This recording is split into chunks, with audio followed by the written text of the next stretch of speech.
Number 1 ମା ଆଗରେ ଦୁଇ ଝିଅକୁ କଚାଡ଼ି ମାରିଦେଲା ଦନ୍ତା। ମରଣ ମୁହଁରେ ପଡ଼ିଥିଲେ ମା ପୁଅ ବୃଦ୍ଧ। ବଣାଇ ବନକଣ୍ଡରେ ତମନି ଆତି ଉପଦ୍ରବ। ଗତ ରବିବାର ରାତିରେ ବଣାଇ ବନକଣ୍ଡ ତାମଡ଼ା ରେଞ୍ଜ ଅନ୍ତର୍ଗତ କଣ୍ଟାପାଲି ମୁଣ୍ଡସାହିରେ ମା ଆଗରେ ଦୁଇ ଝିଅଙ୍କୁ କଚାଡ଼ି ମାରିଦେଲା ଦନ୍ତା ହାତୀ।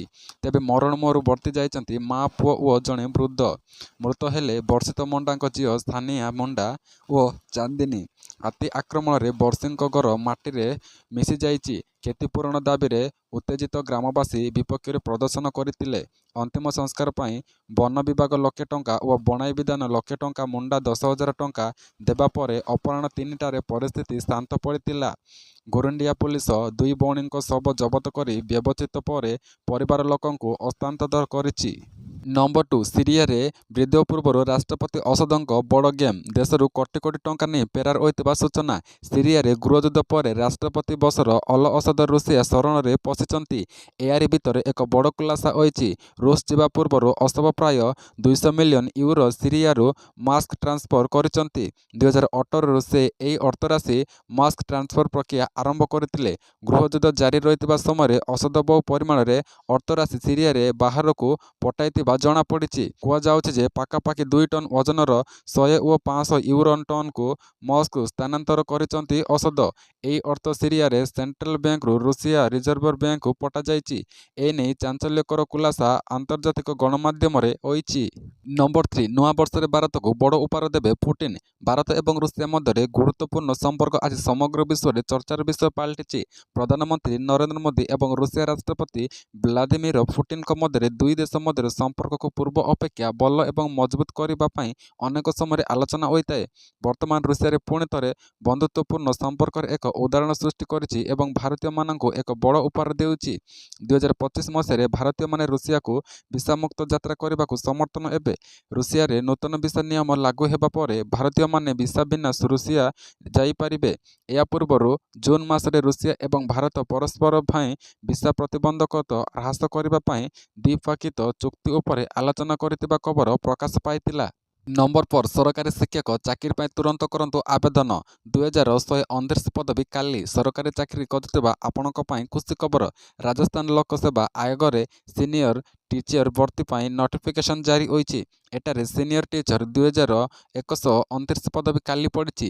ହିନ୍ଦୀ, ଇଂଲିଶ, ଗଣିତ, ବିଜ୍ଞାନ, ସାମାଜିକ ବିଜ୍ଞାନ, ସଂସ୍କୃତ, ପଞ୍ଜାବୀ ଏବଂ ଉର୍ଦ୍ଦୁ ପାଇଁ ଭର୍ତ୍ତି ହେବ। ଏଥିପାଇଁ ଆବେଦନ ପ୍ରକ୍ରିୟା 24 ଡିସେମ୍ବରରୁ ଆରମ୍ଭ ହେବ। ଯୋଗ୍ୟ ଏବଂ ଇଚ୍ଛୁକ ପ୍ରାର୍ଥୀ ନିଜର ଆବେଦନପତ୍ର ଅନଲାଇନରେ ଜମା କରିପାରିବେ। ପଦ ବିବରଣୀ 2129 ହିନ୍ଦୀ, 288 ଇଂଲିଶ, 327 ଗଣିତ, 494 ବିଜ୍ଞାନ, 350 ସାମାଜିକ ବିଜ୍ଞାନ, 88 ସଂସ୍କୃତ, 309 ପଞ୍ଜାବୀ, 64 ଉର୍ଦ୍ଦୁ। 9 ଇଚ୍ଛୁକ ପ୍ରାର୍ଥୀ ଡିସେମ୍ବର 24ରୁ ଜାନୁଆରୀ 26, 2025 ପର୍ଯ୍ୟନ୍ତ ଆବେଦନ କରିପାରିବେ। ନମ୍ବର 5 ଘର ତିଆରି ପାଇଁ 5 ଲକ୍ଷ ଦେବେ ସରକାର। ଜାଣନ୍ତୁ କେମିତି କରିବେ ଆବେଦନ। ଗରିବ ଶ୍ରେଣୀର ଲୋକଙ୍କୁ ରାସନ କାର୍ଡ ମାଧ୍ୟମରେ ଅନେକ ସୁବିଧା ଯୋଗାଇ ଦେଉଛନ୍ତି ସରକାର। ବର୍ତ୍ତମାନ ସରକାର ଏକ ନୂଆ ଯୋଜନା ଆରମ୍ଭ କରିଛନ୍ତି। ଏହି ଯୋଜନା ମାଧ୍ୟମରେ ସରକାର ଘର ତିଆରି ପାଇଁ ଟଙ୍କା ଯୋଗାଇ ଦେଉଛନ୍ତି। ଗତ ମାର୍ଚ୍ଚ 11 ତାରିଖରୁ ଏହି ଯୋଜନାର ଶୁଭାରମ୍ଭ କରିଛନ୍ତି ସରକାର। 6ଟି ଗ୍ୟାରେଣ୍ଟିରେ ଅଂଶ ଭାବରେ 4ଟି ଯୋଜନା ଆରମ୍ଭ କରିସାରିଥିବା କଂଗ୍ରେସ ସରକାର ମଧ୍ୟ ଇନ୍ଦିରା ଗୃହ ଯୋଜନାରୁ ଉତ୍ସାହୀ ଭାବେ ଗ୍ରହଣ କରିଛନ୍ତି। ଏହି ଯୋଜନାର ଉଦ୍ଦେଶ୍ୟ ହେଉଛି ରାଜ୍ୟରେ ପ୍ରକୃତ ଭୂମି ଲୋକ ରହିବା ଉଚିତ ନୁହେଁ। ପ୍ରଥମ ପର୍ଯ୍ୟାୟରେ ରାଜ୍ୟରେ ପ୍ରତ୍ୟେକ ନିର୍ବାଚନ ମଣ୍ଡଳୀ ପାଇଁ 3,500 ଘର ମଞ୍ଜୁରୀ ହେବ। ଯେଉଁମାନଙ୍କର ଖାଲି ଜମି ଅଛି ସେମାନଙ୍କୁ ଘର ନିର୍ମାଣ ପାଇଁ 5 ଲକ୍ଷ ଟଙ୍କା ସହାୟତା ଦିଆଯିବ। ନମ୍ବର 6 ଏଣିକି ମାଗଣା ରାସନ ସହ ହିତାଧିକାରୀଙ୍କୁ ମିଳିବ 1,000 ଟଙ୍କା। ଜାଣନ୍ତୁ କେବେଠୁ ପାଇବେ। ନୂଆ ବର୍ଷରେ ରାସନ କାର୍ଡଧାରୀମାନଙ୍କୁ ମିଳିବ ବଡ଼ ବେଟି। ମାଗଣା ରାସନ ସହ ମିଳିପାରିବ 1,000 ଟଙ୍କା। ଯଦି ଆପଣ ମାଗଣାରେ ରାସନ ହିତାଧିକାରୀ ତେବେ ଏହି ଖବର ଆପଣମାନଙ୍କ ପାଇଁ ଅତ୍ୟନ୍ତ ଉପଯୋଗୀ। କାରଣ ବର୍ତ୍ତମାନ ସରକାର କେବଳ ରାସନ କାର୍ଡରେ ଗହମ, ଚାଉଳ ଭଳି ମାଗଣା ଖାଦ୍ୟ ସାମଗ୍ରୀ ଦେବେ ନାହିଁ, ବରଂ ପ୍ରତ୍ୟେକଙ୍କୁ 1,000 ଟଙ୍କା ଦେବାକୁ ଯୋଜନା କରୁଛନ୍ତି। ଯେଉଁମାନେ ଇ-କେୱାଇସି କରିଛନ୍ତି କେବଳ ସେହି ଲୋକମାନେ ଏହି ଲାଭ ପାଇବେ। ଏଥିପାଇଁ ହିତାଧିକାରୀଙ୍କୁ ମଧ୍ୟ କିଛି ସର୍ତ୍ତ ପୂରଣ କରିବାକୁ ପଡ଼ିବ। ଗଣମାଧ୍ୟମରେ ରିପୋର୍ଟ ଅନୁଯାୟୀ ନୂଆ ବର୍ଷ ପୂର୍ବରୁ ଏହି ରାଶି ଗ୍ରହଣ କରିବା ଘୋଷଣା କରାଯାଇପାରେ। ତଥାପି ସରକାର କୌଣସି ସରକାରୀ ଘୋଷଣା କରିନାହାନ୍ତି। ନମ୍ବର 7 ଆସିଲା ଆୟୁଷ୍ମାନ କାର୍ଡର ନୂଆ ଲିଷ୍ଟ। ଚେକ୍ କରନ୍ତୁ ଆପଣଙ୍କ ନାଁ। ବର୍ତ୍ତମାନ ରାଜ୍ୟରେ ବିଜୁ ସ୍ୱାସ୍ଥ୍ୟ କାର୍ଡ ଯୋଜନା ଲାଗୁ ହୋଇଥିଲେ ସୁଦ୍ଧା ଆଗାମୀ ଦିନରେ ଆୟୁଷ୍ମାନ ଯୋଜନା କାର୍ଯ୍ୟକାରୀ ହେବାକୁ ଯାଉଛି। ତେବେ ଆୟୁଷ୍ମାନ ଯୋଜନା ମଧ୍ୟ ବିଜୁ ସ୍ୱାସ୍ଥ୍ୟ କାର୍ଡ ଯୋଜନାରୁ କିଛି କମ୍ ନୁହେଁ। ଏହି ଯୋଜନାରେ ବି ଲୋକଙ୍କୁ ମାଗଣାରେ ସ୍ୱାସ୍ଥ୍ୟ ସେବା ଯୋଗାଇ ଦିଆଯିବ।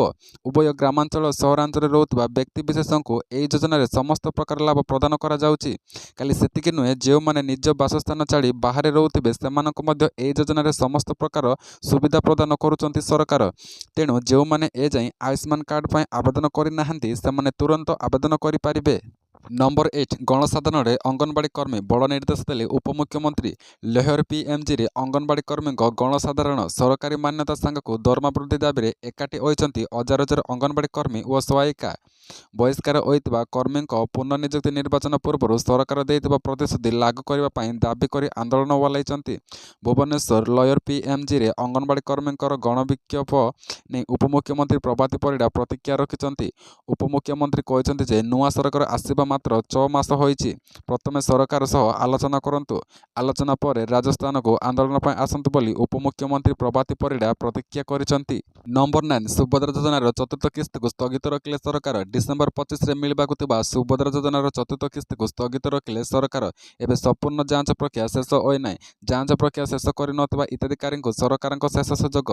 eKYC ଏବଂ ବାୟୋମେଟ୍ରିକ୍ ଜରିଆରେ ତୁରନ୍ତ ସୁଭଦ୍ରା ଯାଞ୍ଚ ପ୍ରକ୍ରିୟା ଶେଷ କରନ୍ତୁ। ଏ ପର୍ଯ୍ୟାୟରେ 20 ଲକ୍ଷରୁ ଅଧିକ ହିତାଧିକାରୀଙ୍କୁ ମିଳିବ ସୁଭଦ୍ରା ଟଙ୍କା। ଉପମୁଖ୍ୟମନ୍ତ୍ରୀ ପ୍ରଭାତୀ ପରିଡ଼ା ସୂଚନା। ଏବେ ଗାଁରେ ଯାଞ୍ଚ ଚାଲିଛି। ଯାଞ୍ଚ ସରିଲେ ଚତୁର୍ଥ ପର୍ଯ୍ୟାୟ ସୁଭଦ୍ରା ଯୋଜନା ଟଙ୍କା ମିଳିବ। ବାୟୋମେଟ୍ରିକ୍ eKYC କରିବାକୁ ପରାମର୍ଶ ଦେଲେ 30 ତାରିଖ ସୁଦ୍ଧା ସବୁ ପ୍ରକାର ଯାଞ୍ଚ ସରିବା ନେଇ ସମ୍ଭାବନା ରହିଛି। ବ୍ଲକ ଅଫିସରେ ଅଙ୍ଗନବାଡ଼ି ସରପଞ୍ଚଙ୍କୁ ଅଭିଯୋଗ ସମ୍ପର୍କରେ ଅବଗତ କରନ୍ତୁ। ଟଙ୍କା ପାଇନଥିଲେ ପୋର୍ଟାଲରେ ଅଭିଯୋଗ କରନ୍ତୁ। ନମ୍ବର 10 ଲୋନ୍ ସୁଝି ପାରୁନାହାନ୍ତି ଆମ୍ବାନୀ ଜିନ୍ଦଲ। 10 ବର୍ଷରେ 12 ଲକ୍ଷ କୋଟି ଛାଡ଼। ବ୍ୟାଙ୍କ ଲୋନ୍ ସୁଝି ପାରୁନାହାନ୍ତି ଆମ୍ବାନୀ, ଜିନ୍ଦଲ ଓ ଜୟପ୍ରକାଶଙ୍କ ପରି ପ୍ରତିଷ୍ଠିତ ବିଜନେସମ୍ୟାନ। ଫଳରେ ଋଣ ଛାଡ଼ ପାଇଁ ବାଧ୍ୟ ହେଉଛନ୍ତି ସରକାର ଓ ଘରୋଇ ବ୍ୟାଙ୍କ। ଗତ 10 ବର୍ଷ ମଧ୍ୟରେ ଉଭୟ ସରକାରୀ ଓ ଘରୋଇ ବ୍ୟାଙ୍କଗୁଡ଼ିକ 12 ଲକ୍ଷ କୋଟି ଛାଡ଼ କରିଛନ୍ତି। ସେଥିମଧ୍ୟରୁ ଗତ 5 ବର୍ଷ ମଧ୍ୟରେ ଆଧାରରୁ ଅଧିକ ଲୋନ୍ ସରକାରୀଙ୍କ ବ୍ୟାଙ୍କ ଛାଡ଼ କରିଛନ୍ତି। ଲୋନ୍ ଛାଡ଼ କରିବା ଲିଷ୍ଟରେ ଷ୍ଟେଟ୍ ବ୍ୟାଙ୍କ ଅଫ୍ ଇଣ୍ଡିଆ ଆଗରେ ରହିଛି। ସଂସଦରେ ପଚରାଯାଇଥିବା ପ୍ରଶ୍ନର ଉତ୍ତରରେ ସରକାର ଏହି ସୂଚନା ପ୍ରଦାନ କରିଛନ୍ତି।